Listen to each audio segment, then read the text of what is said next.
So hello guys, WhatsApp guys आप लोग कैसे हो? आई होप मस्त एंड स्वस्थ होंगे गाइस।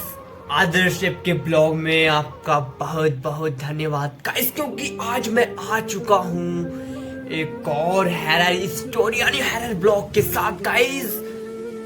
यह कहानी हॉस्टल का वो रहस्यमय कमरा गाइस। आज का ब्लॉग बहुत ही खतरनाक ब्लॉग होने वाला है, क्योंकि आप लोग इसको लास्ट तक देखना और अकेले में देखना या दुकेले में देखना, तब भी आप अपना दिल थाम के बैठ जाओगे गाइस। मैं वीडियो स्टार्ट करता हूं। अगर वीडियो थोड़ा सा भी अच्छा लगे ना, अच्छा क्यों नहीं लगेगा, क्योंकि जो डर लगेगा आपको। तो गाइस मैं वीडियो स्टार्ट करता हूं। अगर वीडियो अच्छा लगे तो प्लीज चैनल को सब्सक्राइब और वीडियो को लाइक करना। मैं इससे भी खतरनाक वीडियो बनाऊंगा, जितना रिस्पॉन्स आएगा उतना अच्छा वीडियो बनाऊंगा। तो मैं वीडियो स्टार्ट करता हूँ गाइस। एक ऐसा हॉस्टल है जिसे लोग भूतिया हॉस्टल के नाम से जानते हैं, क्योंकि वहां रह रहे बच्चों का कहना है कि वहां रात में भूत घूमते हैं और वहां लगे झूलों में रात को अपने आप झूला झूलने और की आवाज आती है, और ऐसा लगता है कि कोई झूला झूलते हुए कोई बातें कर रहा हो। पर जब वहां रह रहे बच्चे वहां खिड़कियों से झूलों की तरफ देखते हैं तो उन्हें झूलों पर बैठा कोई नहीं दिखता और झूले अपने आप चलते रहते हैं, और किसी की बातें करने की आवाज भी रात भर आती है, पर कोई दिखता नहीं है। आज की जो यह कहानी है इस हॉस्टल में ही रह रहे राहुल के साथ घटी घटना है। अब यह कहानी में उसके ही शब्दों में जारी रखूंगा। मेरा नाम राहुल है और मैं और मेरा भाई विजय 2 साल से इस हॉस्टल में साथ रह रहे थे। पर एक दिन जब मेरा भाई विजय घर में कुछ काम आने की वजह से घर गया हुआ था और हॉस्टल के जिस रूम में हम रह रहे थे उसमें मैं और मेरा भाई हम दोनों ही रहते थे। पर जब उस दिन मेरा भाई घर गया हुआ था, इसलिए मैं आज रात को अपने रूम में अकेले ही सो रहा था, और तभी रात के लगभग 12 ही बजे होंगे। तभी मेरे रूम के दरवाजे पर किसी ने थपथपाया और कहा, राहुल दरवाजा खोल। पहली बार में तो मैंने सही से सुना नहीं, पर उसके थोड़े ही देर बाद फिर से किसी ने आवाज लगाई और कहा, दरवाजा खोलना राहुल, मैं विजय। और इस बार मैंने आवाज साफ साफ सुनी। यह विजय की आवाज थी। मैं यही सोच रहा था कि विजय इतनी रात को यहाँ कैसे आ सकता है, वो तो आज घर गया हुआ है। पर तभी एक बार फिर से आवाज दी विजय ने, जल्दी से दरवाजा खोल राहुल, मैं कब से बाहर खड़ा हूँ। इस बार मैंने अब ज्यादा ना सोचते हुए कहा, हाँ भाई अभी खोलता हूँ।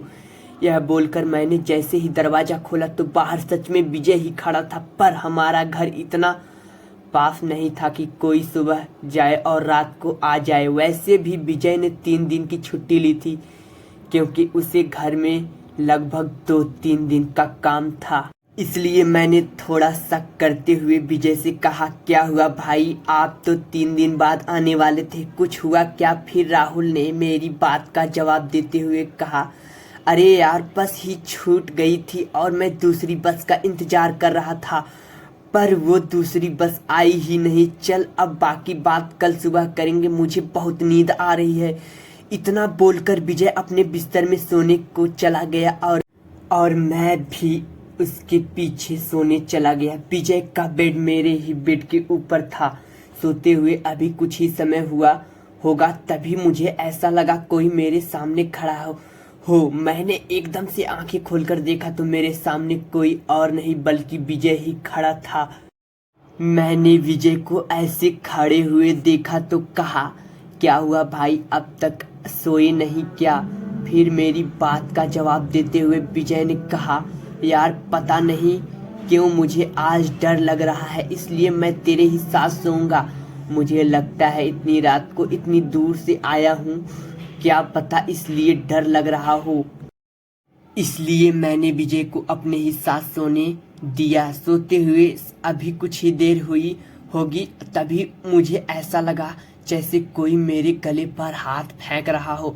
मैंने पहले तो इस पर ज्यादा ध्यान नहीं दिया, पर लगातार हाथ फेरने की वजह से मेरी नींद टूट गई और मुझे ऐसा लगा कि विजय हाथ फेर रहा है, इसलिए मैंने उसे मना करने के लिए जैसे ही उसकी ओर पलटा और जैसे ही उसकी ओर देखा तो जैसे मेरा खून जम सा गया और साथ ही मेरे दिल की धड़कन अपनी दुगनी रफ्तार से चलने लगी, क्योंकि मैंने देखा विजय की जगह पर एक बड़ी ही भयानक सा आदमी लेटा हुआ था जिसका चेहरा पूरा जला हुआ था। उसका चेहरा देखते ही मेरे मुंह से एक बड़ी ही जोरदार चीख निकली और मेरी चीख निकलने के कुछ समय में ही पूरे कॉरिडोर की लाइट चली गई और लाइट जलते ही वो आदमी भी पता नहीं कहाँ गायब हो गया।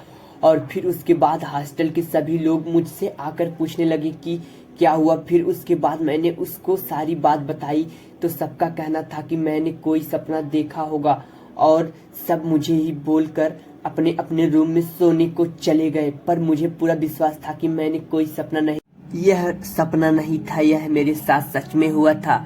लेकिन मैं कैसे सबको विश्वास दिलाऊं। चलो कोई बात नहीं, मैं फिर से जाता हूँ सोने। कैसे भी करके मैं गया सोने अपने रूम में, लेकिन एक बार फिर थपथपाने की आवाज आई। जब मैं इग्नोर कर दिया फिर दोबारा आई, राहुल दरवाजा खोल, मैं तेरा भाई विजय हूँ। तभी राहुल के रोंगटे खड़े हो गए और मैं दरवाजा नहीं खोला, लेकिन जैसे तैसे करके मैंने नींद तो ली।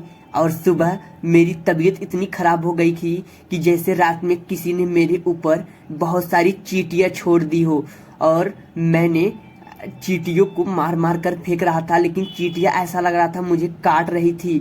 लेकिन मैं क्या करता। गाइस, अगर आपके साथ ऐसी घटना हो तो प्लीज़ आप तुरंत एक्शन में आए, ऐसे ना सोचे। वीडियो कैसा लगा प्लीज़ कमेंट बॉक्स में ज़रूर बताना। जैसे भी करके राहुल की जान तो बच गई, बट उसकी तबीयत बहुत ख़राब हो गई थी। कमेंट बॉक्स में कैसा लगा